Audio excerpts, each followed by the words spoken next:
Emma St. Clair stood in the dimly lit gallery, the soft hum of ambient music mingling with the murmur of patrons.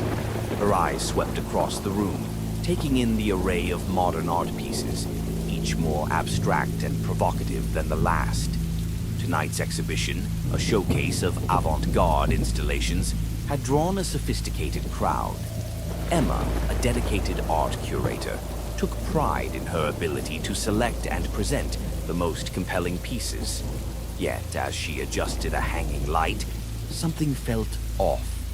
The gallery's entrance opened and a new visitor stepped in. Emma's gaze was drawn to her. The woman moved with an eerie grace, her presence commanding attention.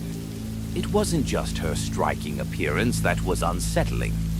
It was her face. Emma's heart skipped a beat as she realized the woman looked almost exactly like her. The same auburn hair, the same pale complexion, and those unsettlingly familiar eyes. Emma shook her head, dismissing the thought as a trick of the light. She refocused on her work, but a creeping unease settled over her. The woman, now standing directly in front of an abstract sculpture, seemed to be watching Emma intently. Emma caught her reflection in the glass of a nearby painting. The resemblance was uncanny. "Emma St. Clair, isn't it?" The voice was soft, but it carried an edge that sent a chill down Emma's spine. Emma turned to face the woman. "Yes, and you are?" "I'm Isabelle Marchand. I've heard a lot about you," Isabelle said, her smile unsettlingly perfect. "Your work, your life, it's all very intriguing." Emma forced a polite smile, though her unease was palpable. "Thank you. I'm glad you're enjoying the exhibition." As Isabelle moved through the gallery, Emma watched her every move, unable to shake the sense of dread that seemed to follow Isabelle like a shadow. The resemblance was more than physical. It was as if Isabelle knew things about Emma that no stranger should. Emma's personal history, her habits. Isabelle seemed unnervingly familiar with all of it. Days turned into weeks, and Isabelle's presence became a disturbing fixture in Emma's life. It started with small, unsettling incidents. Emma found her favorite cafe's table reserved with a note in Isabelle's handwriting, referencing a conversation they had never had. Her personal items, books, photographs, began to appear in Isabelle's possession, always accompanied by cryptic messages that hinted at a deeper connection. Emma's friends and colleagues noticed her growing paranoia. "You're becoming obsessed with this woman," said her friend Alice, concern etched on her face. "Maybe you should take a break. This stress can't be good for you." But Emma couldn't ignore the mounting evidence. Isabelle's intrusion into her life became more invasive, with Isabelle showing up at Emma's favorite spots, mimicking her routines with disturbing precision. Emma's dreams were plagued by images of Isabelle, her reflection in every surface becoming a haunting presence. One night, as Emma sat alone in her apartment, she received an anonymous package. Inside was an old photograph of her and her mother, taken years ago. A note accompanied it. "The mirror never lies." Emma's hands trembled as she examined the photograph. She had seen this exact image in her mother's old photo albums. How did Isabelle have it? And why was she sending it now? Desperation drove Emma to seek answers. She delved into her family's past, uncovering old journals and documents. She learned of a dark pact made by her great-grandmother, a pact involving a mirror and a mysterious entity that promised eternal beauty and youth in exchange for a soul. The more Emma investigated, the more she realized that Isabelle was not just a doppelganger, but a manifestation of that pact. Isabelle had come to claim her part of the bargain, using Emma's reflection as a conduit. The mirror was the key, a gateway to the entity that had bound their fates together. Emma confronted Isabelle at the gallery, where the chilling truth was laid bare. Isabelle revealed that she was the result of the pact, created to serve as a dark mirror image of Emma. "You were chosen because of your soul's purity," Isabel said, her eyes gleaming with malevolence. "And now, I'm here to take what's mine." The confrontation escalated into a battle of wills, with Emma fighting to reclaim her identity and break the sinister bond that had been forged decades ago.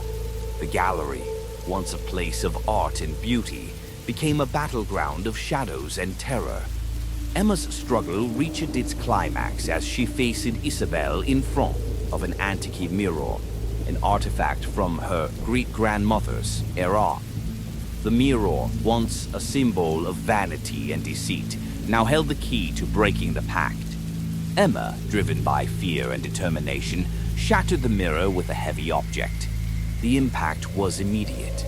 Isabel's form began to waver and distort, her malevolent presence dissolving into an ethereal mist. The bond between them was severed, and Isabel's haunting influence began to fade. Emma collapsed to the floor, exhausted but free from the shadow that had plagued her. In the aftermath, Emma's life slowly returned to normal. The gallery resumed its usual activities, and the unsettling incidents ceased. Emma, now acutely aware of the thin veil between reality and the supernatural, found solace in the knowledge that she had faced her darkest fears and emerged victorious. As she looked into a new mirror, she saw her own reflection, clear and untainted. The echoes of Isabel's haunting presence were gone, leaving Emma with a renewed sense of self and a deeper understanding of the fragile boundaries between identity and illusion. The storm raged outside, howling through the narrow streets of Blackmore, its icy fingers rattling the windows of Jacob Thorne's modest cottage. Jacob sat hunched over a dusty ledger, the flickering candlelight casting long shadows across the room. His fingers, stained with ink and age, turned the brittle pages of an old journal he had recently discovered in the attic. The journal belonged to a long-forgotten villager, detailing cryptic references to a twin who had vanished without a trace. Jacob's heart raced as he read the entries, each one more disturbing than the last. The final entry was a hurried scrawl. "The twin shall return, bearing the weight of the pact. Beware the night of reckoning." A loud knock on the door startled Jacob, making him drop the journal. He glanced at the clock. Midnight. Few people dared to venture out in such weather. With trepidation, he opened the door to find a tall, gaunt man standing on his doorstep, drenched and shivering. "Jacob Thorne?" the stranger asked, his voice strained but oddly familiar. "Yes, that's me," Jacob replied, eyeing the man warily. "And you are?" "Nathaniel," the man said, stepping inside without waiting for an invitation. "I believe I'm your brother." Jacob's heart skipped a beat. He studied Nathaniel's face, noting the uncanny resemblance, the same piercing blue eyes, the same chiseled features. Could it be possible? The journal's words echoed in his mind. He invited Nathaniel in, though every instinct told him to be cautious. As Nathaniel settled by the fire, his behavior grew increasingly unsettling. He spoke with an eerie familiarity about Jacob's life, his childhood memories, and the village's hidden lore. The more Nathaniel spoke, the more Jacob felt an unshakable sense of dread. Over the following days, Blackmore's weather seemed to reflect the turmoil within Jacob's home. The once familiar village now seemed shrouded in an even thicker mist, and the storm clouds lingered, casting a perpetual gloom. Nathaniel's presence grew more invasive. He would appear at odd hours, often unannounced, his eyes following Jacob with a disconcerting intensity. The villagers began to whisper about the stranger who had come to claim kinship with the historian. Their whispers carried tales of old legends and forgotten pacts. Jacob noticed strange occurrences, objects moving on their own, fleeting shadows in the corner of his vision, and an unsettling coldness that seemed to emanate from Nathaniel. At night, Jacob's dreams were plagued with visions of his twin, twisted and distorted, trapped in a dark void. One evening, Jacob found Nathaniel standing by the cliff's edge, staring out at the storm-tossed sea. "Why are you here?" Jacob asked, his voice trembling. Nathaniel turned slowly, his face pale and drawn. "To fulfill a destiny long overdue. The pact must be honored." Jacob's confusion deepened. He could not make sense of Nathaniel's cryptic words, but he knew he needed to uncover the truth before it was too late. Jacob delved into the village archives, searching for any clue that might explain Nathaniel's appearance and the unsettling events that followed. He discovered old records and faded documents about a pact made by his ancestors, an agreement with a malevolent force that promised prosperity in exchange for the souls of their descendants. The records revealed that the pact involved twins, with one destined to become a vessel for the entity's power. Jacob's investigation led him to believe that Nathaniel was not merely a lost sibling, but a harbinger of the pact's dark consequences.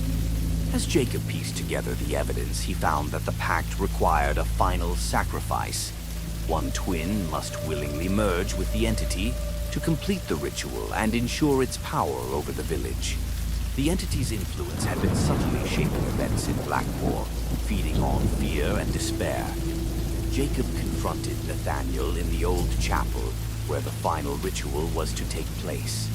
The chapel, abandoned and decaying, was filled with strange symbols and ancient relics. "You're not my brother," Jacob said, his voice resolute. "You're a tool of the pact." Nathaniel's eyes glowed with a malevolent light as he revealed his true form, a twisted amalgamation of darkness and fury. "You've uncovered the truth too late," Nathaniel snarled. "The ritual will be completed." The final confrontation between Jacob and Nathaniel was a battle of wills and survival. As the storm raged outside, the chapel became a battleground of supernatural forces. Jacob, armed with the knowledge and artifacts he had uncovered, fought to break the pact and save the village from the entity's grasp. The ritual's power surged as Jacob faced Nathaniel, the entity's dark presence attempting to overwhelm him. Using the ancient relics and invoking protective incantations, Jacob fought back, trying to banish the malevolent force and destroy the pact's remnants. In a climactic moment, Jacob shattered the ritual's central artifact, a cursed mirror that had been the conduit for the entity's power. The mirror's destruction caused a violent backlash, ripping through the chapel and dispersing the dark energy. Nathaniel's form dissolved into a dark mist, and the chapel fell silent. The storm outside abated, leaving the village in an eerie calm. Jacob, exhausted and battered, emerged from the chapel, victorious but forever changed. With the pact broken and the entity vanquished, Blackmore began to recover from the darkness that had plagued it. The villagers, once fearful and suspicious, came together to rebuild and heal. Jacob, now a hero and a guardian of the village's history, continued his work with renewed purpose. He dedicated himself to preserving the truth and ensuring that the village's dark past would never resurface. The journal, now a symbol of both the terror and the triumph, was placed in a secure archive, its secrets kept safe for future generations. Jacob found solace in knowing that the curse had been lifted and that he had finally confronted the shadows of his past.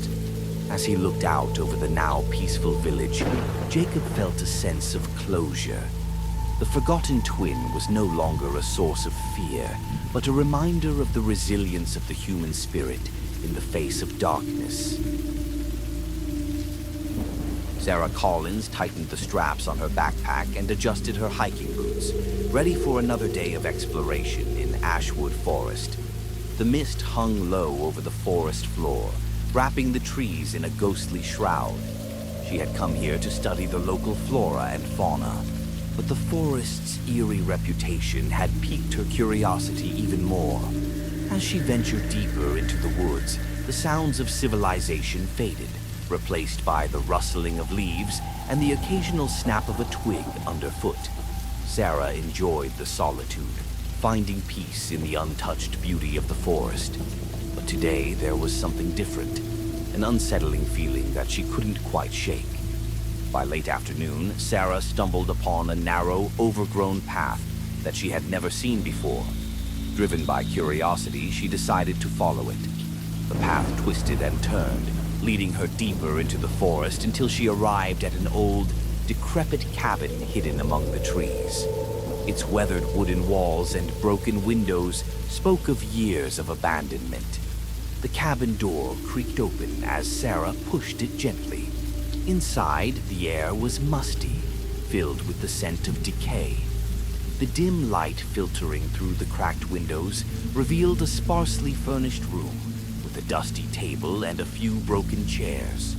As she explored, Sarah noticed a figure sitting by the fireplace, a woman who looked exactly like her. "Who are you?" Sarah demanded, her voice trembling with shock and disbelief. The woman looked up, her eyes cold and piercing. "I'm Elise," she said, her voice eerily calm. "I've been waiting for you." Sarah's heart raced. The resemblance was uncanny, down to the smallest details. Elise claimed to be a distant relative, but her knowledge of Sarah's personal life and secrets was unsettling.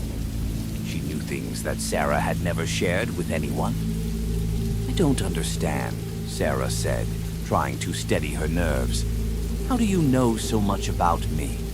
Elise's smile was thin and inscrutable. "There are many things you don't know about yourself, Sarah, and many things that this forest keeps hidden." Sarah's unease grew as she spent more time in the cabin. Elise's behavior became increasingly erratic, and the cabin itself seemed to hold a sinister presence. Strange occurrences began to plague Sarah. Whispers in the night, fleeting shadows, and an oppressive coldness that seemed to seep into her bones. Determined to uncover the truth, Sarah began to investigate the cabin's history. She found old photographs and documents hidden in a dusty chest. The documents revealed a chilling connection to a series of disappearances in the forest, people who had vanished without a trace, their fates unknown. One photograph showed a group of people standing outside the cabin, with Elise's face among them. But the date on the photograph was decades before Elise was born. The discovery sent a shiver down Sarah's spine. The forest had claimed many lives, and it seemed that Elise was part of a dark legacy that stretched back in time. Sarah confronted Elise with her findings, demanding answers. Elise's demeanor shifted, revealing a malevolent side that had been lurking beneath her calm exterior. "You were always meant to be part of this," Elise said, her voice dripping with malice. "The forest demands a price." Sarah's attempts to leave the cabin were thwarted by Elise's increasing hostility. The forest itself seemed to conspire against her, with paths shifting and the mist thickening. Desperation set in as Sarah realized that Elise's intentions were far from benign. The revelation came with a terrifying clarity. Elise was not just a look-alike, but a manifestation of the forest's dark power. The cabin was a focal point for the malevolent force that had ensnared previous victims, and Elise was its vessel. With the truth laid bare, Sarah knew she had to escape before it was too late. Using her knowledge of the forest and the clues she had gathered, she devised a plan to outwit Elise and the forest's dark influence. She created a makeshift map of the area and used her environmental skills to navigate the treacherous terrain. The final confrontation took place in the heart of the forest, where the malevolent force was strongest. Sarah faced Elise in a desperate struggle, using the artifacts she had discovered to weaken the forest's grip and expose its true nature. The battle was both physical and psychological, with Sarah fighting against the eerie manifestations and her own fears. As the sun began to rise, Sarah managed to escape the forest's clutches. leaving Elise and the malevolent force behind. Exhausted but victorious, she emerged from the woods, her mind and spirit scarred but resolute. Back in civilization, Sarah struggled to adjust to normal life. The memories of Ashwood Forest haunted her, and she found it difficult to trust her own perception of reality. She began to document her experiences, hoping that sharing her story would help others avoid the same fate. The forest remained a place of mystery and fear, its dark legacy continuing to loom over those who dare to enter. Sarah's tale became a cautionary legend, a reminder of the dangers that lurk in the shadows and the importance of confronting one's own darkness. As she looked back on her ordeal, Sarah found a sense of closure in knowing that she had survived and uncovered the truth. The echoes of Ashwood would linger in her mind, but she was determined to face the future with courage and resilience. We hope these haunting tales have sent shivers down your spine and left you questioning the shadows. If you enjoyed the stories and want to dive deeper into the world of horror, make sure to like, comment, and subscribe for more chilling content. Share your thoughts and let us know which story creeped you out the most in the comments below. And don't forget to hit that notification bell so you're always the first to know when we release our next nightmare-inducing video. Until next time, stay curious, stay courageous, and remember, sometimes the darkest fears are the ones we can't escape. Sleep tight and see you in the next fright.